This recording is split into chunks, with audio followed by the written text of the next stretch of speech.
ಮಟ್ಟಿಗೆ ಸರಿ? ನೋಡಿ, ನಾವು ಅದೇ ಹೇಳೋದು, ಮನೆ ವಿಧಾನಸಭೆಯಲ್ಲಿ ನಾನು ಹೇಳಿದ್ದದೇ. ನೀವು ಬರೀ ಕೇವಲ ಒಂದು ಕೋಮಿಗೆ 10,000 ಕೋಟಿ ಕೊಡ್ತೀನಿ, ಏನೋ ವಕಫ್ ಆಸ್ತಿಗಳ ರಕ್ಷಣೆಗಾಗಿ 100 ಕೋಟಿ ರೂಪಾಯಿ ಕಂಪೌಂಡ್ ಕಟ್ಟಲಿಕ್ಕೆ ಕೊಡ್ತೀನಿ ಅಂತಾರೆ. ಆದರೆ ಹಿಂದೂ ಧರ್ಮದಿಂದ ಬರುವಂಥ ಆದಾಯ ಏನು ಬರ್ತದೆ ಹಿಂದೂ ಧಾರ್ಮಿಕ ಸಂಸ್ಥೆಗಳಿಂದ, ಅದನ್ನು ಒಯ್ದು ನೀವು ಅವರ ಅಭಿವೃದ್ಧಿಗೆ ಇವತ್ತು ಹಣ ಕೊಡ್ತಾಯಿದ್ದೀರಿ. ನಮಗೇನು ವಿಷಯ, ಈಗ ನಮ್ಮ ಹಣನೇ ತೊಗೊಂಡು ಅದರಲ್ಲಿ 10% ಸಿ ವರ್ಗದ ಏನು ದೇವಸ್ಥಾನದ ಅವು ಕೊಡ್ತೀನಿ ಅಂತಾರೆ. ನಮ್ಗೆ ಹಿಂದೂಗಳಿಗೆ ಒಂದು ಕಾನೂನು, ಅವ್ರಿಗೆ ಒಂದು ಕಾನೂನು. ಇದು ಕೇಂದ್ರ ಸರ್ಕಾರ ನೇರವಾಗಿಯೇ ಯಾವುದೇ ಅಭಿವೃದ್ಧಿ ಹಣ ಆಯಾ ಸ್ಪೆಸಿಫಿಕ್ ಯಾವ್ಯಾವ ಯೋಜನೆಗತೆ ಕೊಡ್ತದೆ. ಹಿಂಗೇನೋ ಇವ್ರಿಗೆ ಬೇಕಾಬಿಟ್ಟಿಯಾಗಿ ಮಾಡಲಿಕ್ಕೆ ಅವಕಾಶ ಕೊಡೋದಿಲ್ಲ. ಆದರೂ ಇನ್ನು ಜನರಲ್ ಫಂಡ್ ಏನು GST ಏನು ನಮ್ಮ ಪಾಲು ಬರ್ತದೆ, ಅದರಲ್ಲಿ ಇಂಥವೆಲ್ಲ ಮಾಡಿ ನಮ್ಮ ಕರ್ನಾಟಕವನ್ನು ಸಾಲದ ಸೂಲಿಗೆ ಇವತ್ತು ರಾಜ್ಯ ಸರ್ಕಾರ ಇವತ್ತು ತೊಗೊಂಡು ಹೋಗಿದೆ. ದೊಡ್ಡದಿದೆ. ಈಗ NIAದವರು ತೊಗೊಂಡಿದ್ದಾರೆ.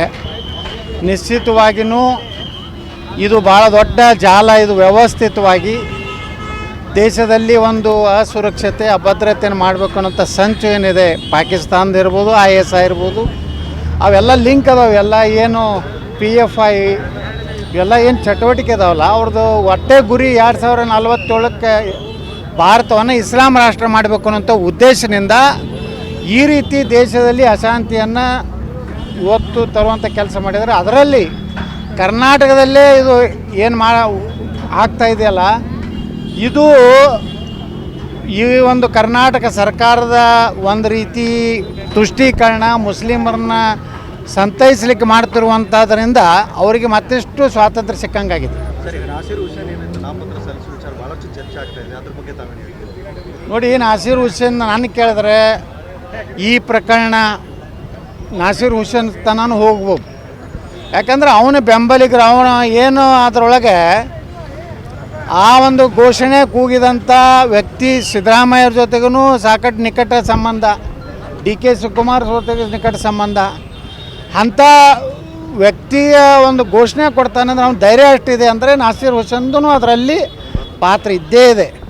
ಅದಕ್ಕೆ ಸರ್ಕಾರ, ನಾನು ಈಗಾಗಲೇ ಕೆಲವೊಂದು ನಿವೃತ್ತ IAS ಅಧಿಕಾರಿ, IPS ಅಧಿಕಾರಿಗಳು ಉಪರಾಷ್ಟ್ರಪತಿಗಳಿಗೆ ಪತ್ರ ಬರೆದಿದ್ದಾರೆ.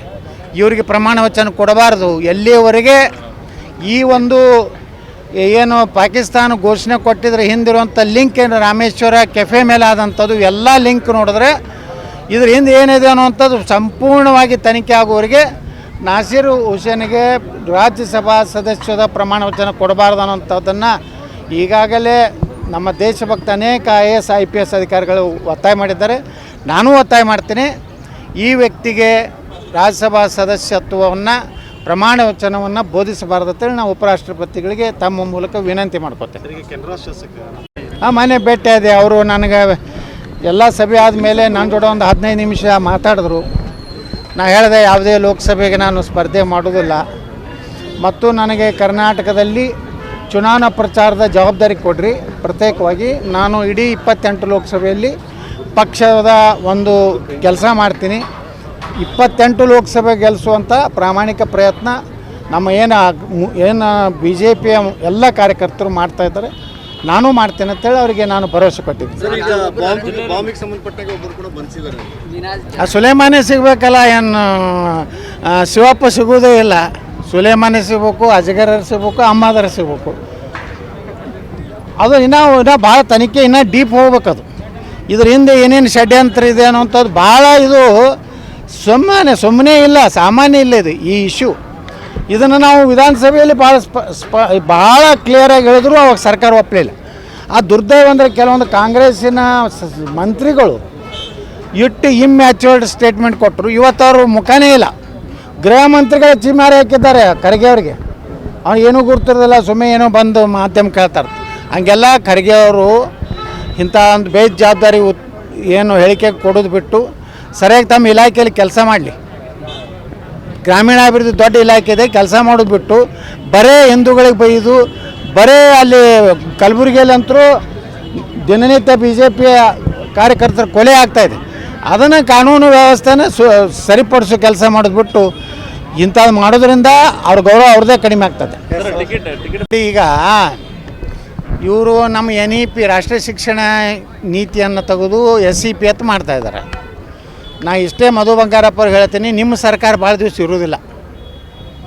ಇನ್ನು 3-4 ಲೋಕಸಭಾ ಹಗರಣ ನಿಮ್ಮದು ಸರ್ಕಾರ ಬೀಳೋದು ಖಚಿತ. ಮತ್ತು ನಾವು ಈ ರಾಜ್ಯದಲ್ಲಿ ರಾಷ್ಟ್ರೀಯ ಶಿಕ್ಷಣ ನೀತಿನೇ ಜಾರಿ ಮಾಡ್ತೀವಿ.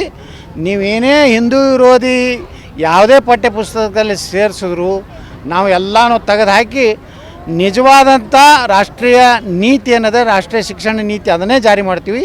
ಮಧು ಬಂಗಾರಪ್ಪನೋ ದುಡುಕಬಾರ್ದು. ಪಾಪ ಲೋಕಸಭೆ ಆಗುವವರೆಗೆ ಅವ್ರದ್ದು ಎಲ್ಲರದ್ದು ಕುರ್ಚಿರ್ತದೆ. ಲೋಕಸಭೆ ನಂತರ BJP ಸರ್ಕಾರನೇ ರಾಜ್ಯದಾಗ ಬರ್ತದೆ. ಈ ವಿಡಿಯೋ ನಿಮಗೆ ಇಷ್ಟವಾದಲ್ಲಿ ಲೈಕ್ ಮಾಡಿ, ಶೇರ್ ಮಾಡಿ, ಸಬ್ಸ್ಕ್ರೈಬ್ ಮಾಡಿ.